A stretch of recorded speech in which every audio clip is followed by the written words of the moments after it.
आदरणीय संत समाज, सज्जनों और देवियों, सदगुरु कबीर का एक पद है, छोटा सा 4 पंक्तियों का।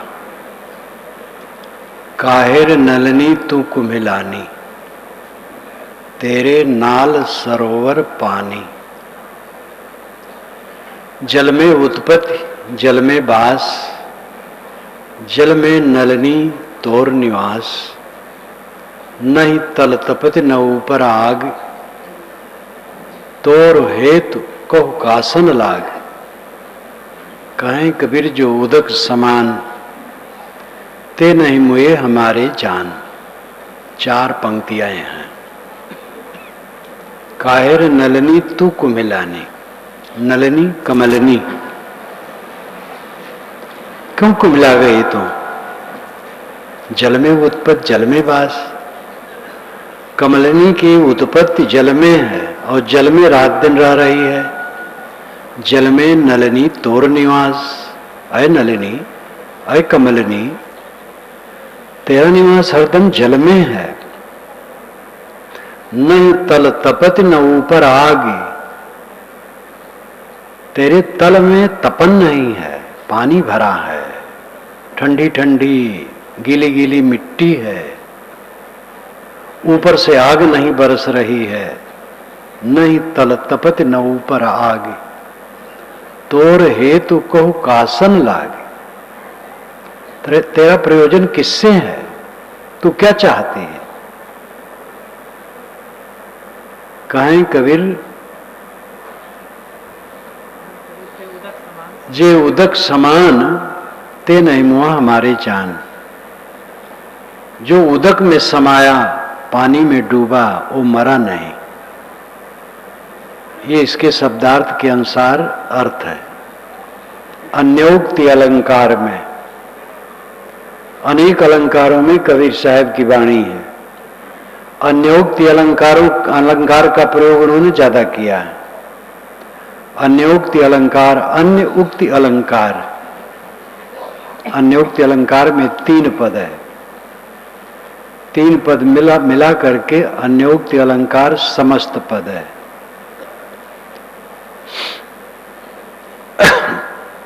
अन्य उक्ति अलंकार। कथा जाए कुछ और रहे कुछ, कहा जाए कुछ रहे कुछ। यहां कमलनी की बात साहब नहीं कह रहे हैं, कुछ और कह रहे हैं।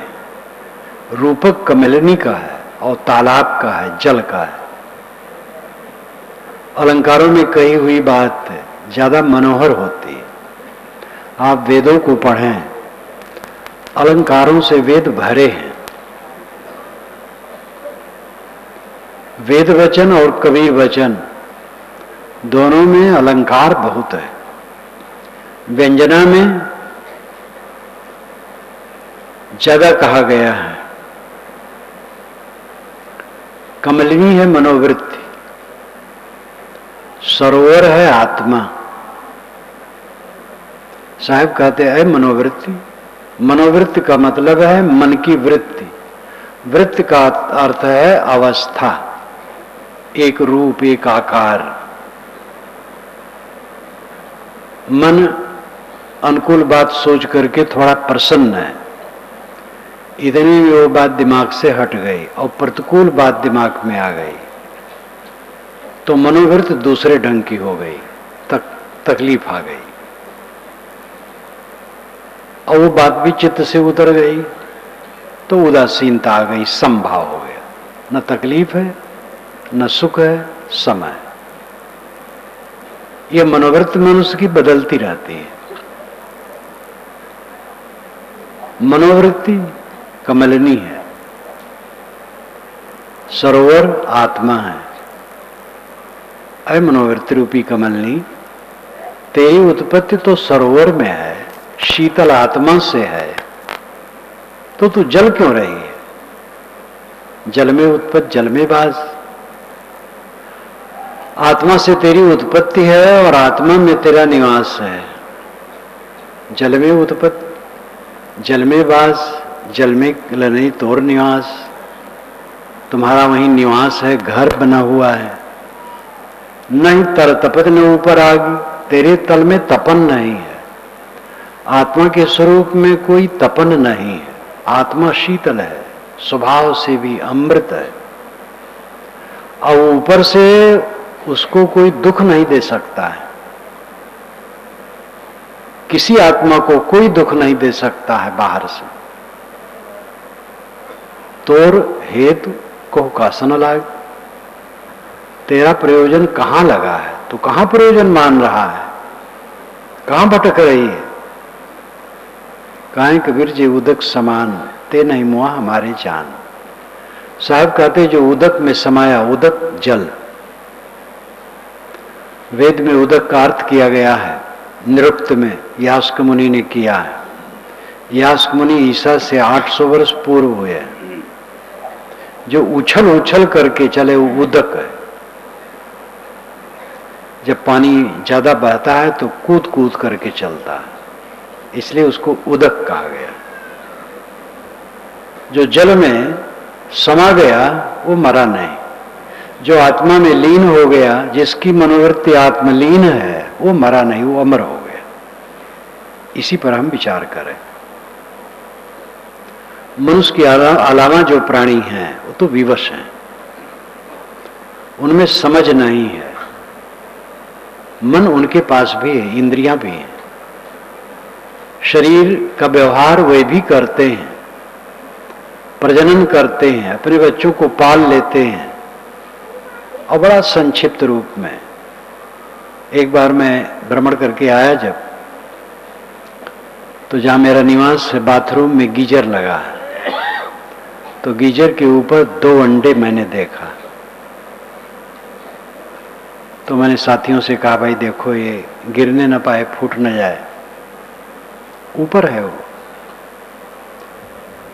समय से देखा कि वो मादा आती है, वहां बैठती है, आती है जाती है। 2 दिन में देखा बच्चे बैठे हैं, अब अंडाकार नहीं, बच्चे बैठे, दोनों बैठे हैं चुपचाप, वो खिसकते नहीं, इधर उधर जाते नहीं।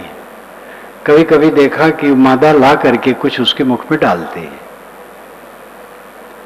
थोड़ा थोड़ा डालती है, लेकिन उसी में 4 दिन में वह पंख फड़फड़ाने लगे। 5वें दिन देखा कि एक उड़ करके पंखे पर बैठ गया। मैंने कहा भाई देखो कोई पंखा न चलाएंगे, नहीं तो कट जाएगा। फिर मैंने लकड़ी लेकर के उसके सामने किया, तो उड़ करके वो जंगला के पास चला गया। एक उड़ करके फाटक पर आके बैठ गया। जो फाटक पर बैठा उसको मैंने पकड़ लिया, पकड़ करके ला करके बाहर एक पौधे पर, फूल के पौधे पर रखा। झाड़ था, और दूसरा जंगला के रास्ते उड़ गया। 1 सप्ताह में कुल हो गया।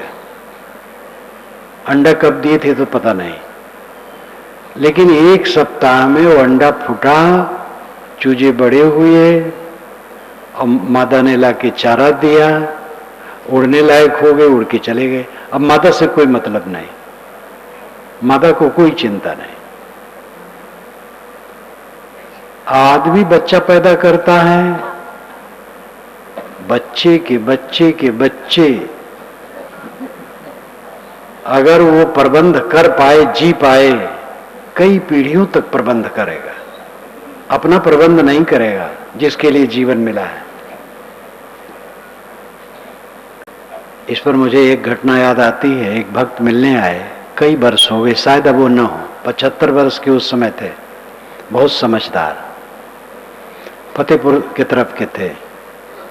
2 भक्त और आए थे, तो मैंने कहा इन लोगों को जाने दो, तुम 2-3 दिन रह लो, तुम तो बुजुर्ग हो, तुम्हें घर में क्या काम होगा। तो सहम गए। मैंने कहा क्यों? कहे साहब घर खेती मुझे देखना पड़ता है। मैंने कहा बच्चे? कहे साहब वो दुकान करते हैं, नौकरी करते हैं। तो हम कहे कितनी तुम्हारी उम्र है? कहे 75। मैंने कहा तुम मर जाओगे तब कौन खेती करेगा? तुम कब तक करोगे खेती?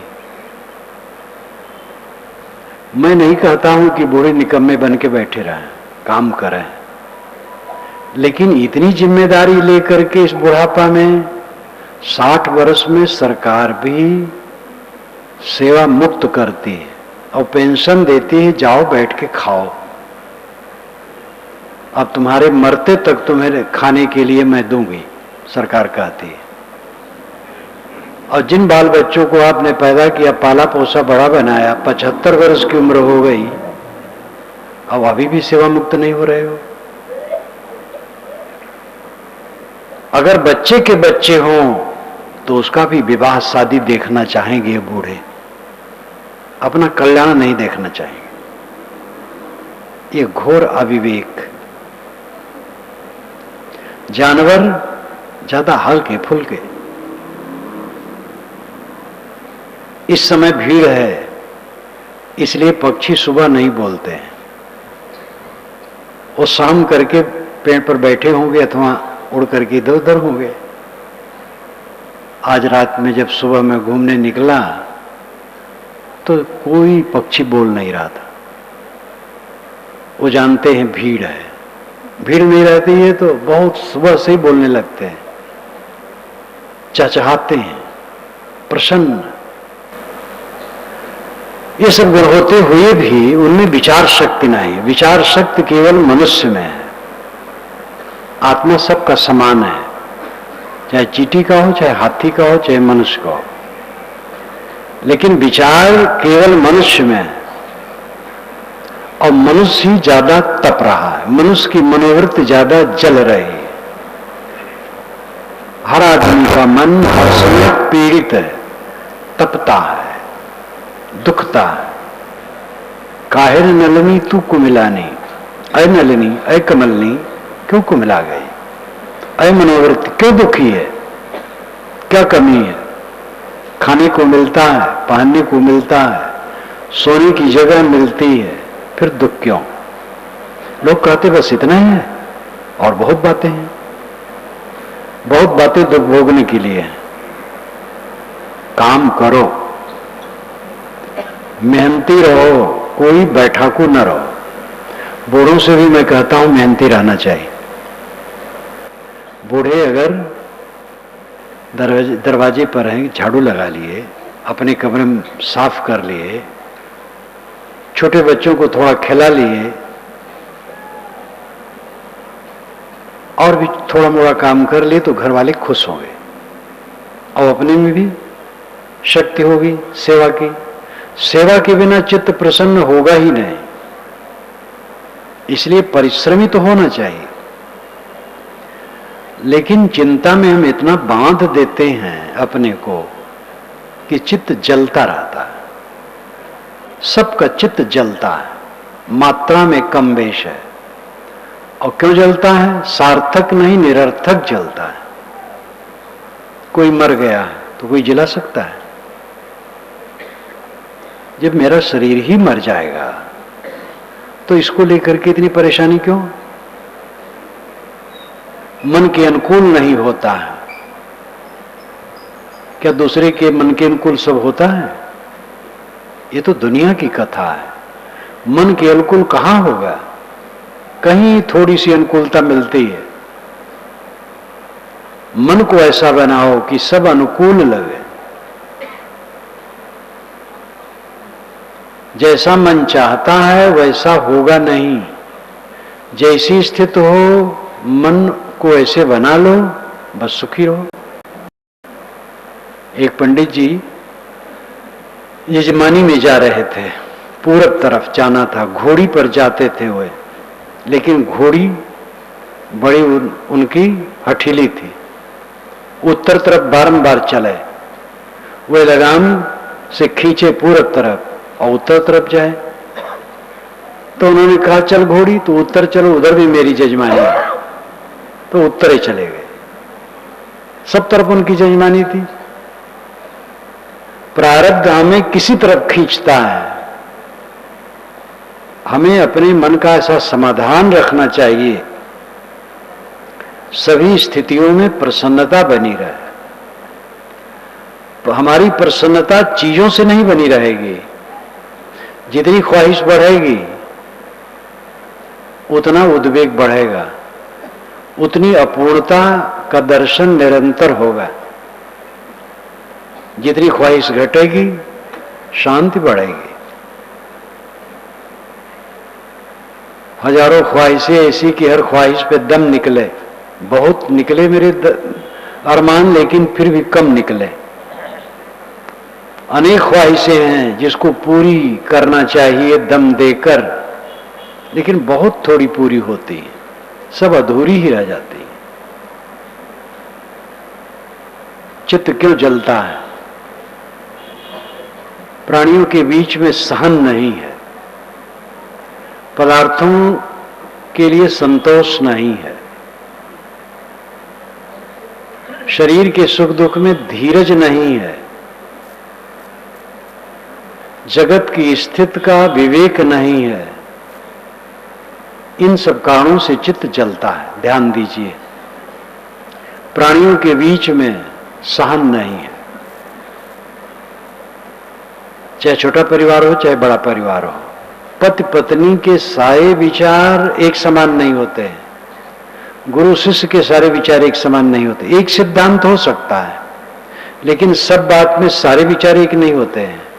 दो घनिष्ठ मित्रों के विचारों में फर्क रहता है, स्वभाव में फर्क रहता है, गुण कर्मों में फर्क रहता है।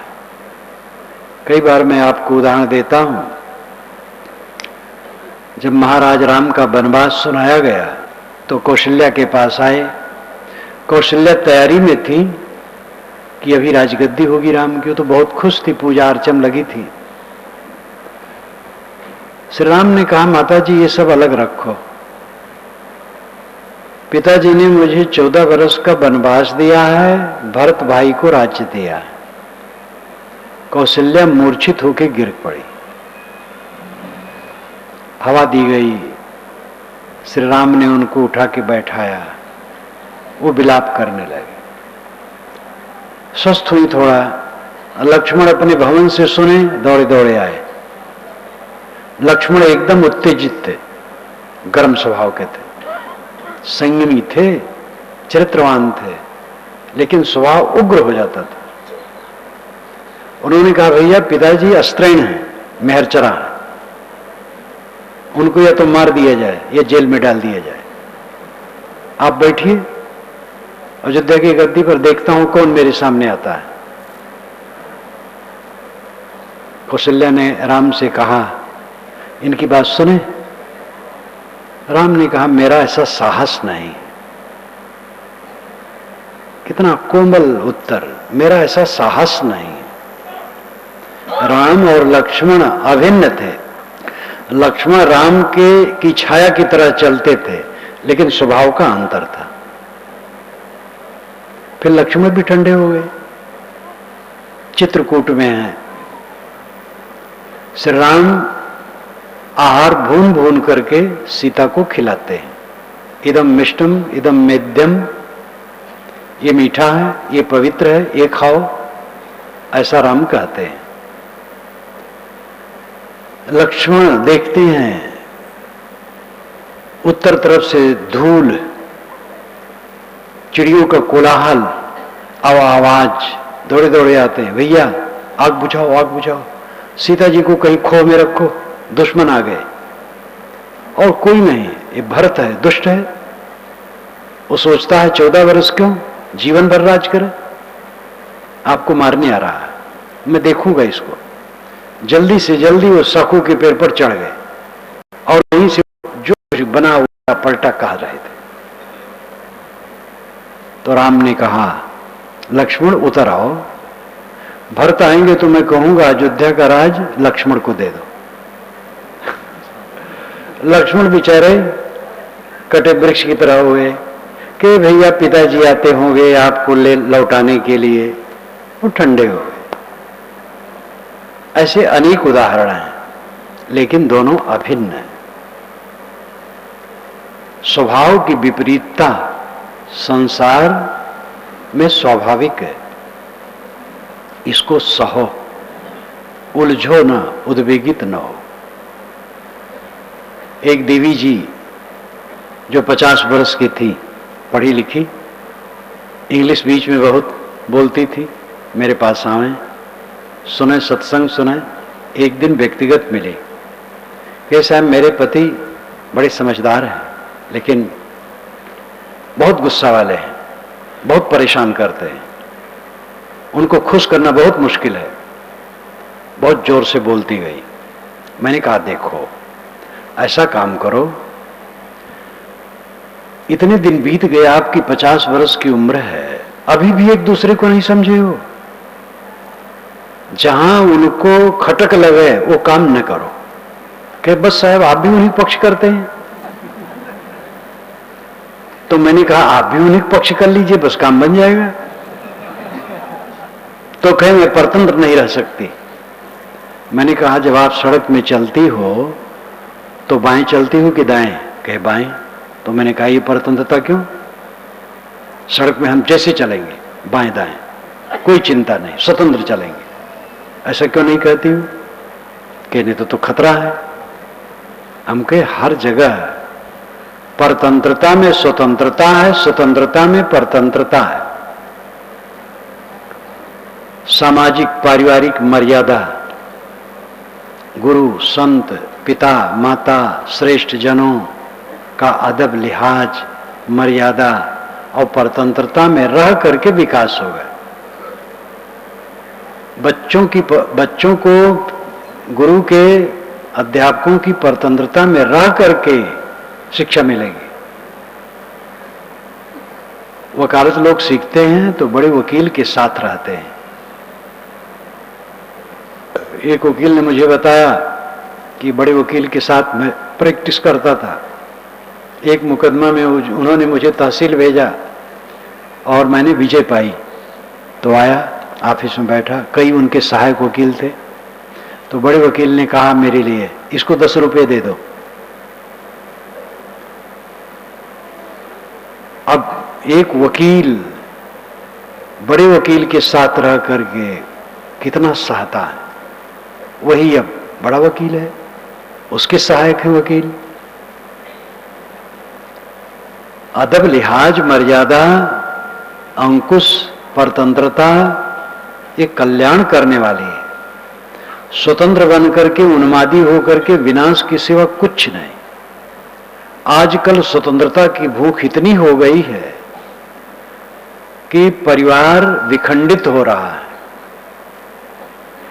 और इससे केवल दुख के कुछ मिलेगा नहीं। यहीं के एक इंजीनियर के पिता अब वो नहीं होंगे, वो 88 वर्ष के थे। मुझसे मिलते थे, कहते साहब जब आपका भजन सुबह शुरू होता है तब मैं व्यायाम करता हूं और नाच उठता हूं, मगन हो जाता हूं। महाराज मैंने सर्विस की, पेंशन थोड़ी मिलती है, पुराने जमाने में की है। लड़का इंजीनियर है, लेकिन जब वो ऑफिस से आता है तो मैं ड्राइंग रूम में नहीं बैठता हूं, गली में घूमता हूं। वो मुझे जब देखता है कि ड्राइंग रूम में बैठे हैं तो उसको गुस्सा चढ़ता है, इसलिए मैं गली में घूमता हूं। कितना दुखद है। वो अभागा नहीं सोचता ऐसे बूढ़ा मैं होऊंगा और मेरा लड़का मुझसे अधिक प्रगतिशील कहलाएगा तो शायद वो घर में भी रहना मेरा पसंद ना करेगा। जो काम हम अपने बुजुर्गों के लिए कर रहे हैं वही तो लौट करके हमें फल मिलेगा। मनुष्यों के बीच में समाधान विनम्र होकर के मिला है। थोड़ी बातों को लेकर उद्वेगित हो जाते हैं, पीड़ित हो जाते हैं। सहना सीखो, सहना सबसे बड़ा धर्म है। दूसरे की बात सह लो, स्वयं उसको न सहने की चेष्टा करो। पदार्थ जिसमें हो उतने में संतोष से गुजर करने को सीखो, दूसरे की नकल न करो। नमक भात है काफी है, दाल सब्जी मिले अच्छा है, घी दूध मिले अच्छा है, फिर घट जाए नमक भात काफी है। गुजर होना चाहिए, निर्वाह होना चाहिए। दूसरे की नकल कभी न करे। शरीर में उपद्रव आएंगे, धीरज से सहना है, रहने वाला कुछ नहीं, सब चला जाएगा। अनुकूलता प्रतिकूलता की घटनाएं आती हैं और कुछ नहीं रहती हैं। इन सारी बातों पर विवेक हुए बिना किसी की वृत्ति शीतल नहीं हो सकती है। भोजन नहीं मिलता है, कपड़े नहीं मिलते हैं, सोने की जगह कहीं नहीं मिलती है, तो कोई दुखी है तो यह दुख सार्थक लगता है। लेकिन खाने को मिलता है, कपड़े भी मिलते हैं, सोने की जगह भी मिलती है, फिर भी दुखी है, तो कितना नमक हरामी है। और मन का नहीं होता है, मन का किसी को हुआ है? मन सबको रगड़ रहा है। जो मन को रगड़ दे, मन को मांझ ले, वो सुखी होता है। न मारा आपको जो खाक हो अक्सीर हो जाता। अगर पारे को अक्सीर गर मारा तो क्या मारा? बड़े मोजी को मारा, नफ्स अम्मारे को गर मारा, नहंगो अजदहा और शेर नर मारा तो क्या मारा? कोई पारे का भस्म बनाया, अक्सीर दवा बनाई, लेकिन अपनी बुरी इच्छाओं को मार करके अक्सीर दवा न बना सका तो क्या किया? बड़े मोजी को मारा, नफ्स अम्मारे को गर मारा, बुरी इच्छाओं को मार लिया तो बहुत बड़े दुश्मन को मार डाला। नहंगो अजदहा और शेर नर मारा तो क्या मारा? सांप मारा, घड़ियाल मारा, सिंह मारा तो क्या मारा? अपनी बुराइयों को जो मारा वो अमृत होता है। अपनी बुराइयों को मारो। मनोवृत्ति शीतल तभी होगी जब अपनी बुराइयों को मारा जाए। सभी संतों ने कहा है, वेद का निर्देश है, बाइबल का निर्देश है, कुरान का निर्देश है, शास्त्र का निर्देश है, पुराण का निर्देश है, कबीर नानक दादू दरिया का निर्देश है, विवेकानंद आनंद का निर्देश है, और सबका निर्देश है। दुनिया में जितने साधक हुए हैं, अपने पर विजय करने के लिए सब ने कहा है। ये महापुरुषों ने यही काम किया है, अपने पर विजय करने का काम। लौकिक उन्नति से चित्त शीतल नहीं होगा, एक खुजलाहट मन में होगी, अहंकार बढ़ेगा, सावधान न रहोगे तो, और मनोविकार बढ़ेगा। जितने प्राणी पदार्थों का संबंध होगा, साधना में न रहे तो उतने विकार बढ़ेंगे। लौकिक उन्नति क्या है? प्राणी पदार्थों का जखीरा इकट्ठा हो जाना, बहुत प्राणियों से संबंध, बहुत पदार्थों से संबंध, बहुत कार्य व्यवहार से संबंध, तो इन सब का विकार तो आएगा, वो विकार और जलाएगा।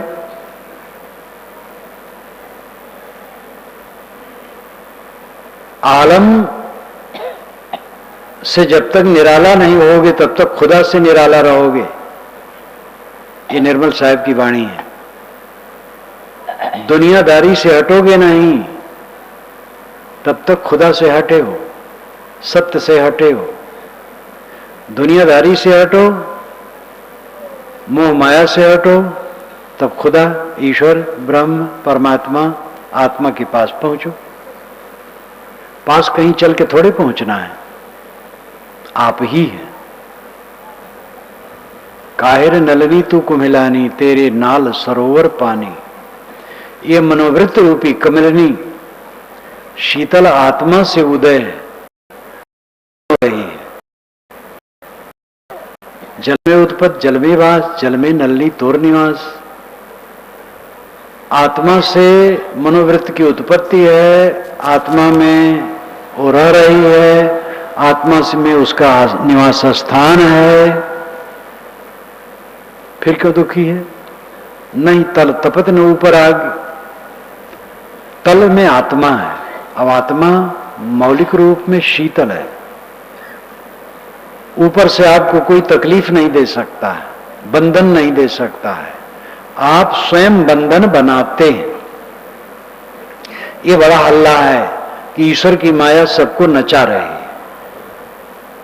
क्या ईश्वर समझदार और दयालु नहीं है? नचाने वाला निर्दय होता है, किसी को परेशान करने वाला निर्दय होता है। सदैव आदमी किसी को परेशान नहीं करता है। एक गांव में एक व्यक्ति रहे, वो सबको परेशान करे। किसी की जमीन बिक रही है, कोई खरीद रहा है, वो बीच में पड़ जाए, दोनों तरफ से कुछ ले ले तब छोड़े, नहीं तो उसमें बीच में गड़बड़ करे। कोई मकान बना रहा है, नींव डाल रहा है, वहां पहुंच जाए, जब उसको घूस दो तब काम चले। सबका काम बिगाड़े, वाणी से बिगाड़े। बिगाड़ानंद का नाम आप सुने होंगे, कई बार मैं कहा करता हूं। सबका काम बिगाड़ते थे तो गांव वाले उसका नाम रखे बिगाड़ानंद। एक लड़के की शादी देखने के लिए लड़की वाले आए, तो लड़के के पिता ने 100 रुपए का नोट दे दिया कि बेटा बिना बुलाए बिगाड़ानंद आ जाएगा और कुछ बिगाड़ी देगा। जो जरा वो आवे जब तो ये नोट उसके पैर पर रख करके पैर छू लेना। बरदखुआ बैठे थे, बात हो रही थी, इतने में बिगाड़ानंद आ गए। बैठे, बच्चे ने 100 रुपया निकाल करके उनके पैर पर रखा, कहा बेटा खुश रहो, तुम्हारी मिर्गी बहुत जल्दी अच्छी हो जाए। बर देखने वाले सोचे भाई लड़की को जब मिर्गी आती है तो यहां तो लड़की फंसाना ठीक नहीं। वो चुपचाप चले गए। 100 रुपया कम था, और देते तो न बिगाड़ता। कहते जो वो मरने लगा तो गांव वाले आए तो रोने लगा कि आप लोगों का मैंने काम बिगाड़ा, बड़ा पाप किया। जब मैं मर जाऊं तो मेरे मुंह में लकड़ी गाड़ दी जाए तो पश्चाताप हो जाएगा। गांव वालों ने कहा नहीं, हम लोग क्षमा करते हैं, अब ये सब नहीं किया जाए। कहे नहीं, अगर नहीं करेंगे तो मेरी आत्मा को संतोष नहीं मिलेगा। तो कहे ठीक है भाई कर देंगे। मर जाने के बाद लकड़ी गाड़ने से कोई पाप नहीं। वो मर गए तो एक बढ़ई बुला करके लकड़ी छील करके दांत खोल करके डाल दिया गया, कफनाया गया तो सिग्नल जैसा वो लकड़ी खड़ी रहे। अर्थी पे लेके लोग चले। संजोग था उधर से कई थानेदार और पुलिस के लोग आ रहे थे कि भाई कौन मर गया है, इसके मुंह पर क्या खड़ा है, उतारो। पुलिस का तो अधिकार है, कहीं भी जांच कर सकती है। तुम लोगों को कुछ भी दीन दुनिया और सरकार का कुछ डर नहीं है। लकड़ी खोस करके इसको मारे हो, इससे लेकर के जा रहे हो। सब को बेड़ी हथकड़ी लगी, सब जेल में गए। लोगों ने कहा धन्य हो बिगाड़ानंद, जीते जीते सबका काम बिगाड़े, मरने पर भी बिगाड़ के गए।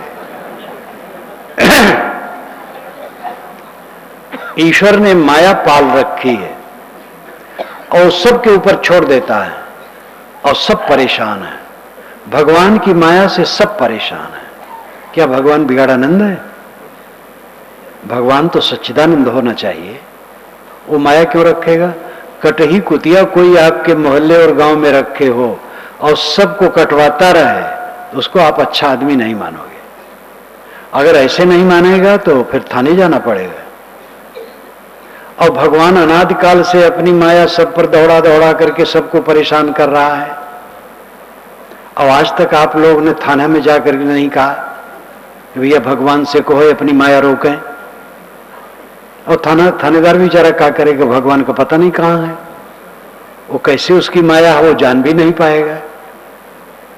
ये सब आपके मन का खिलौना है। भगवान की माया आपको नचाती है, बिल्कुल झूठ बात है। आपकी माया आपको नचाती है। हम और आप अपनी अपनी माया से नाचते हैं, भगवान की माया नहीं। भगवान को दोष मत दो। ये भगवान के भगत नहीं जो ऐसा कहते हैं कि भगवान की माया सबको नचाती है। भगवान के विरोधी है। अजान में भगवान के विरोधी बने बैठे हैं अपने बालकपन में। जब भगवान शुद्ध है तो विकारी माया वो क्यों रखेगा और सबको परेशान क्यों करेगा? आप तंबाकू खाते हैं, भगवान खिलाता है? कोई शराब पीता तो क्या भगवान पिलाता है? कोई किसी लड़की पर कुदिष्ट करता है तो भगवान ने ऐसा करवाया है? ये जो आतंकवाद का चक्कर चल रहा है जगह जगह, क्या भगवान कराता है? उपासना स्थल में लोग बैठे उपासना कर रहे हैं, प्रार्थना कर रहे हैं, नमाज पढ़ रहे हैं, और वहां बम विस्फोट हो गया तो भगवान ने करवाया? ये सब मनुष्य की कुकर्तूती है, मनुष्य की माया है। जितने दुराचार जिनके द्वारा होते हैं उन्हीं की माया है। इस वास्तविकता को समझने की चेष्टा करनी चाहिए। लोग प्रवाह में कहते जाते सोचते नहीं हैं, कहते जाते हैं, ऊपर वाला जा रहा है। एक संत से मैंने कहा, वो बूढ़े थे, मुझे बुलाए थे अपने यहां, मैंने कहा भजन हो रहा है?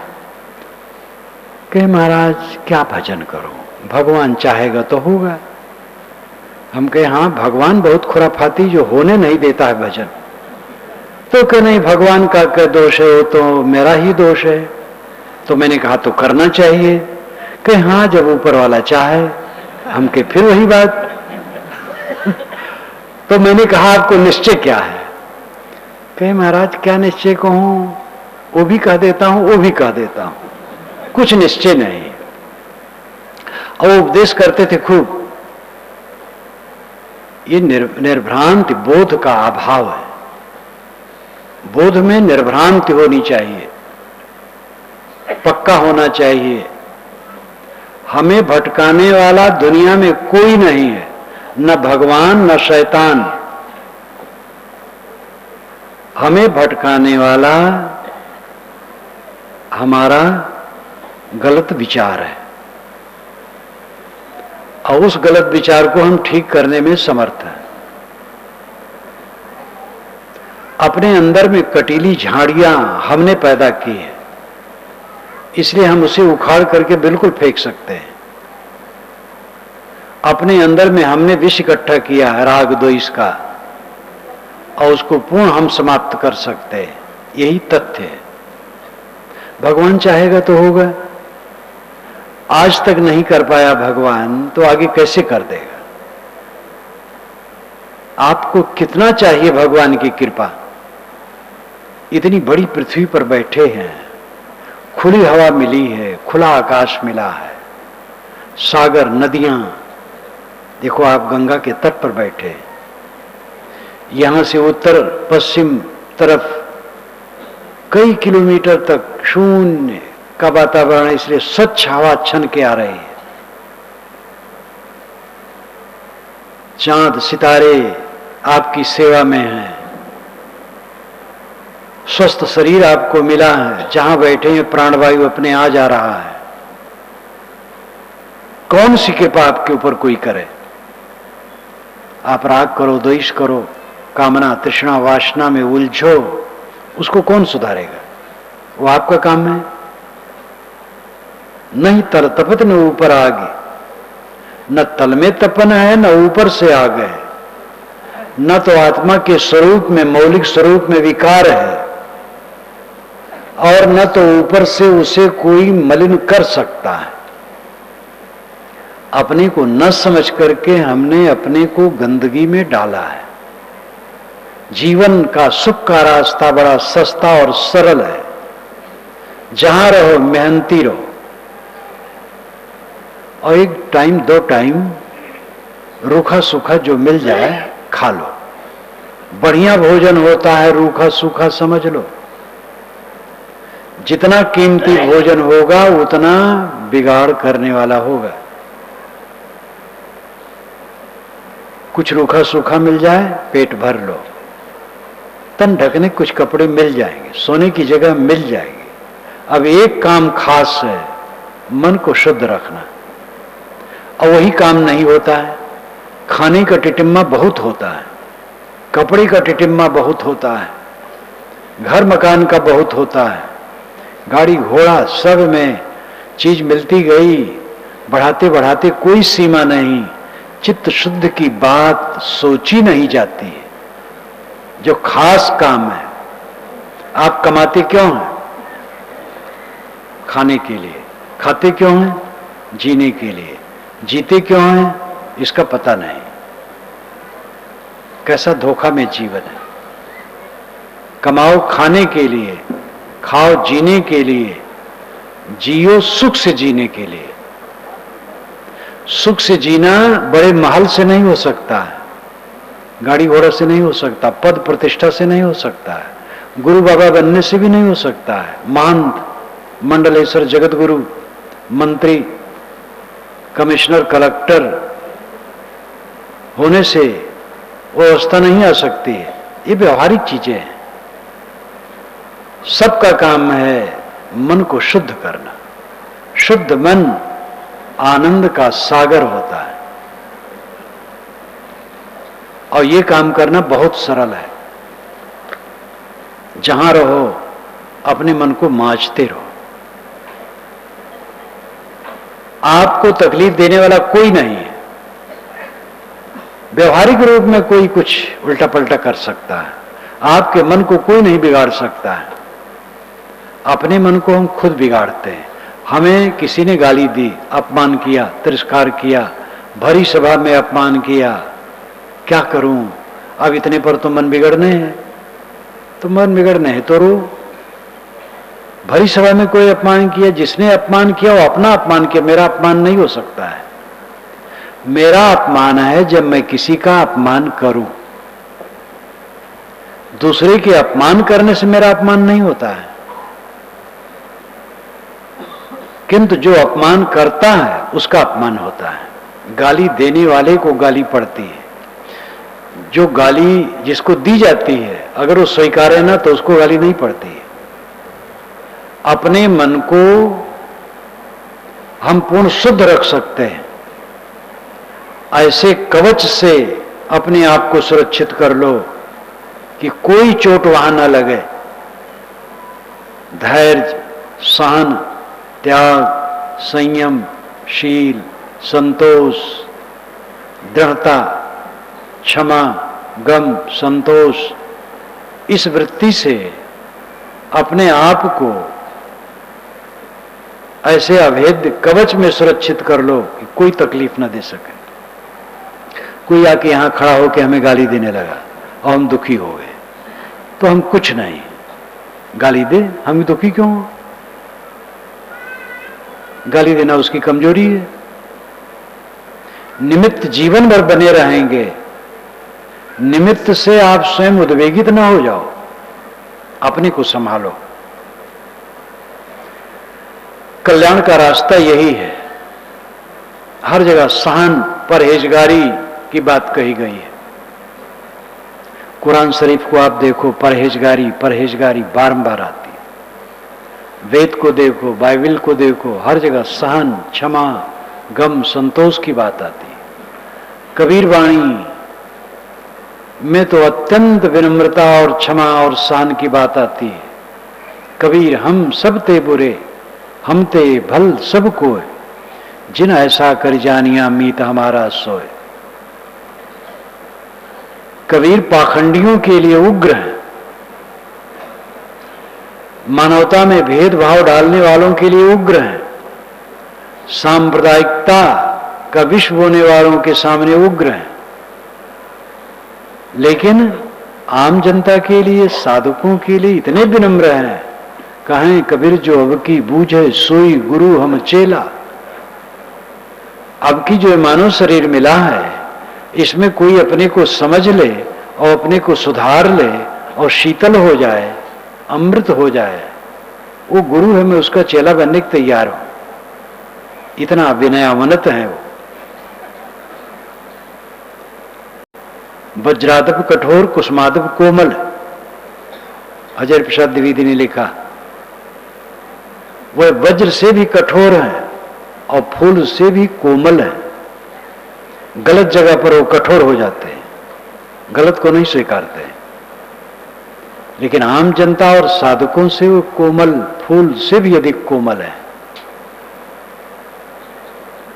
अपने को पहचानो, आप कौन हो। आप देह नहीं हो, प्राण नहीं हो, मन नहीं हो, बुद्धि नहीं हो। देह अन्नमय कोश है, ये हड्डी का ढांचा, उसके अंदर प्राणमय कोश है, वायव्य शक्ति, वायु का जितना भी पुंज है शरीर में वो प्राणमय कोश है। उसके अंदर मनोमय कोश है और उसके अंदर ज्ञानमय कोश है, बुद्धि। उसके अंदर आनंदमय कोश है, अनुकूलता में सुख की अनुभूति। ये पांचों आप नहीं, ना स्थूल शरीर आप हैं और न जो प्राण की धोकनी चलती वो आप हैं, न मन आप हैं, न बुद्धि आप हैं, और अनुकूलता में जो सुख की कल्पना होती न वो आप हैं। आप साक्षी मात्र हैं, चेतन मात्र हैं, शुद्ध बुद्ध निर्मल। उसी को रूह, सोल अनेक भाषा में कहते हैं और उसी को अंत में परमात्मा कहते हैं। परमात्मा कहीं मिलता है? मिलने वाली चीज कहीं परमात्मा होती है? मिलने वाली चीज दुनियादारी होती है, मिलती और छुटती है। संतो आवे जाए सुमाया। साहब कहते हैं संतो जो आवे और जाए, मिले और छुटे वो माया है। परमात्मा अगर आता जाता हो, मिलता छुटता है तो माया है। परमात्मा कभी अलग नहीं होता है आपसे। आत्मा में पर जुड़ा हुआ है परमात्मा, प्रेत आत्मा, दुष्ट आत्मा, शुद्ध आत्मा, महात्मा, परमात्मा मूल आत्मा है। प्रेत आत्मा का अर्थ होता है गया हुआ आत्मा। प्रेत का मतलब जो चला गया। दुष्ट आत्मा का अर्थ होता है खराब स्वभाव का मनुष्य। शुद्ध आत्मा का अर्थ होता है पवित्र स्वभाव का आदमी। महात्मा का अर्थ होता है इंद्रिय जीत, जिसने इंद्रियों को जीत लिया है। और परमात्मा का अर्थ होता है जो परम हो गया, गुणातीत, क्लेश रहित। मनुष्य की ऊंचाई है उसका मन हर क्षण क्लेश रहित रहे, मन में क्लेश न हो, किसी भी स्थिति आने में क्लेश न हो, सब समय परमानंद आनंद बसे आनंद अटारी। अब की पुरिया जो निर्वारे सोजन सदा आनंदा। बीजक में साहब कहते हैं दादा भाई बाप कलेखो चरणन हुई हूं बंदा, अब की पुरिया जो निर्वारे सोजन सदा आनंदा। मैं तुम्हें दादा कह दूं, भाई कह दूं, बाप कह दूं, तुम्हारे चरणों की सेवकाई मैं कर लूं, अब की बार तुम पुरिया को तोड़ दो, सदा आनंदित हो जाओगे। ये भी अलंकारों में कहा है। पुरिया पुरिया गठरी, अहंकार की गठरी खोल दो। जो अहं गाठे बैठे हो उसको खोल दो, सदा आनंदित हो जाओगे। हमारा अहंकार हमें जलाता है। हम नकली रूप मान लेते हैं अपना, शरीर, नाम, रूप, गुण, कर्म, स्वभाव, उपलब्धियां, ये सब से अपने को हम जोड़ लेते हैं। शरीर से अपने को जोड़े, उसके नाम से जोड़े, उसके गुण कर्म से जोड़े, उसके स्वभाव से जोड़े, उसकी उपलब्धियों से जोड़े, बस जोड़ते चले जाते हैं और दुखाते चले जाते हैं। कल्याण का रास्ता है इन सबको छांटो। शरीर में नहीं हूं, शरीर का स्वभाव में नहीं हूं, शरीर के गुणकर्म में नहीं हूं, जो उपलब्धियां हैं मेरी उपलब्धि नहीं है। आप लोग इतने लोग आए हैं, ये मेरी उपलब्धि नहीं है। आप लोगों की शुभ भावना है, कष्ट उठा के आते हैं, 3 दिनों तक असुविधा में बिता करके आपको लगता है इसमें मंगल है। सुविधा सुविधा तो होती रहती है, अपने घर में तो सभी सुविधा से रहते हैं। आपकी शुभ भावना है जो यहां आए हैं, ये मेरी उपलब्धि कुछ नहीं है। मेरी उपलब्धि है मेरा मन सदैव शीतल है। अब अगर मान लो कि आप लोग आए हैं तो मेरी उपलब्धि है, तो आप लोग चले जाएंगे तो मेरी उपलब्धि खो जाएगी, मैं वैसे को वैसे रह गया। तो उपलब्धि से अपने को जोड़ना, अपने को दुख में डालना है। संजोग की अपेक्षा वियोग के दिन को देखने की चेष्टा करनी चाहिए। ये भीड़ बैठी है, हमें याद करना चाहिए जब मेरा शरीर मर जाएगा और हम इस संसार को नहीं जानेंगे, उस चीज की याद करनी चाहिए, भीड़ नहीं। तब मन शीतल होगा। उपलब्धियां क्षणिक हैं, एक की नहीं, सबकी। राष्ट्रपति अभी अबुल कलाम थे, जिस दिन शपथ ग्रहण हुआ नए राष्ट्रपति का, प्रतिभा पाटिल, उसी रात को उन्होंने राजभवन छोड़ दिया अबुल कलाम ने, और 3 कमरे के मकान में जाके बैठ गए। सैकड़ों एकड़ परिसर, विशाल राजभवन को छोड़ करके 3 कमरे के मकान में चले गए। एक दिन वो 3 कमरा भी नहीं रहेगा, एक दिन उनका शरीर मिट्टी के अंदर चला जाएगा। और वही बात हम सब के शरीर की है, मिट्टी में जाए या आग में जले या पानी में सड़े, उस चीज को देखने की जरूरत है। उपलब्धियों में अपने को जोड़ करके, तो यही तो अहंकार, यही विकार उत्पन्न करता है। अंतिम दशा को देखो जिससे मन के विकार नष्ट हो, और धीरे धीरे उस तरफ सब चल रहे हैं, बदहवासी है, ख्याल नहीं है। नहीं तपत न ऊपर आग, तोर हेतु कहो कासन लाग। साहब कहते हैं मनुष्य की मनोवृत्ति, तेरा हेतु किससे लगा, क्या चाहती है, दुनिया में क्या तेरा है। कहें कि वे जो उदक समान ते नहीं मुआ हमारी जान। साहब कहते हैं हमारी समझ में तो यह है कि जो पानी में निमग्न हो गया वो मरेगा नहीं। पानी आत्मा, शीतल आत्मा, जो आत्मलीन हो गया, जिसकी मनोवृत्ति आत्मलीन हो गई, वो दुखहीन हो गई। इसीलिए समाधि अभ्यास सबको करना चाहिए। सब लोगों को कुछ समय के लिए भूल जाना चाहिए संसार को। ध्यान में जाओ, समाधि में जाओ, अवसर रहा तो कल 11 से 12 वाले में कहना चाहूंगा। ऐसा सबको भूल जाओ। सुसुप्त में आप सब भूल जाते हो, कितना सुख होता है। सुसुप्ति का आनंद आनंदमय कोष का उग्र स्वरूप है। सुसुप्त में कोई दुख नहीं रहता है, लेकिन जागते जागते जो सुसुप्त की तरह शांत है वो कृतार्थ है। सुसुप्ति का आनंद तो अवस्था जन्य है, नींद खुली फिर दुख शुरू।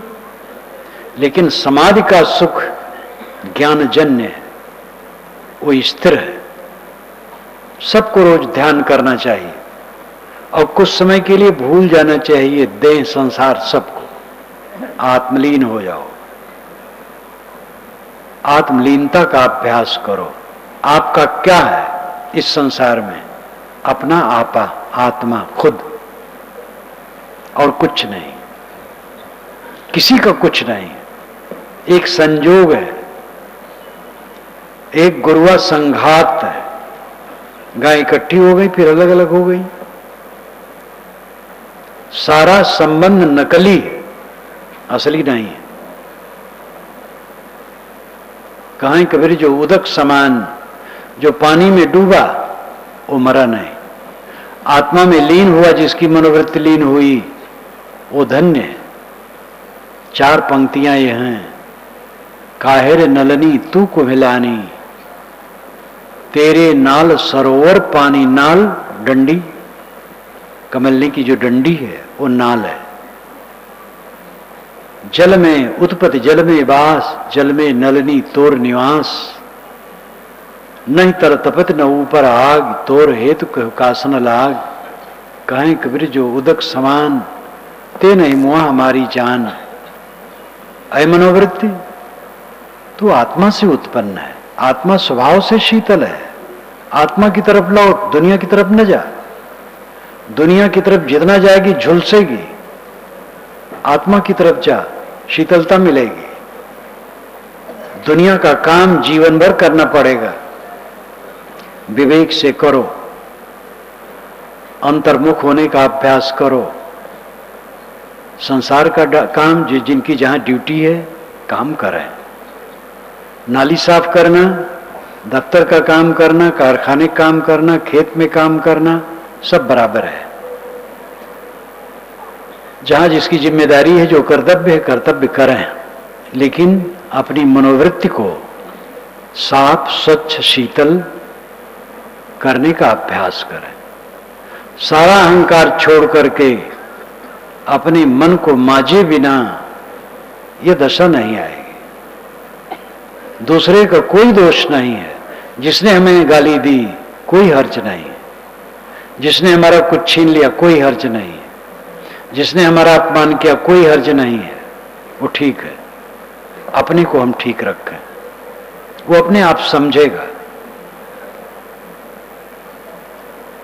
साधना का रास्ता अपने मन को मारना है। इसलिए साहब अंतिम मोहर लगाते हैं, कहें कबीर जी उदक समान ते नहीं मुआ हमारी जान। उदक जल आत्मा, जिसकी मनोवृत्ति आत्मलीन रहती है वो अमर हो गया। जो आत्मतुष्ट है, सोते समय जागते समय सब समय आनंद में है।